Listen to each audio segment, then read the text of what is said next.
Is a historic day in the world of college football, as we will soon, in just a few hours, know the teams that will battle in the first ever playoff for the national championship. Right now, a committee is debating casting secret ballots on who those 4 teams will be. This morning, after a weekend of some of the biggest touchdowns, Green to the end zone, touchdown. Another season of college football is over. 30-0. And now it's selection day, with these top teams anxiously awaiting the 12:45 announcement of the 4 schools slated to play in the first ever college football playoff. This selection committee of 12, with members such as former Secretary of State Condoleezza Rice and former Rhodes Scholar and USC Director of Athletics Pat Hayden, watching film and scouring stats here in Selection Central since the start of Conference Championship weekend Friday night. We look a lot of hard data, but then in the end, our votes are somewhat subjective. It's what we believe the best teams are. Some selection criteria includes a team's strength of schedule, head-to-head competition, and comparison of results against common opponents. Just hours ago, Alabama, Oregon, TCU, and Florida State held the top spots, but the committee has the final say in who will compete to raise this new trophy in January. Well, I hope that the majority of college football fans across the country feel like we got it right and understood why we arrived at our top 4 as we did.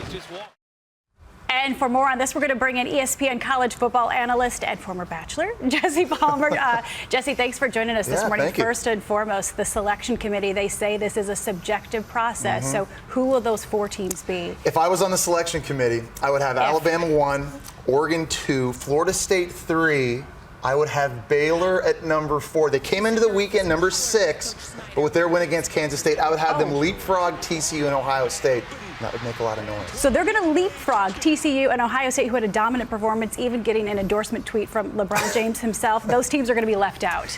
If my predictions hold true, now I don't know if that's going to happen, but if that's the case, TCU and Ohio State, they're going to be upset, and rightfully so. Ohio State won 13 games. They put up 59 points in a conference title game against Wisconsin with their 3rd-string quarterback, and they won the Big Ten championship, but they had the worst loss of the 3 teams we're comparing.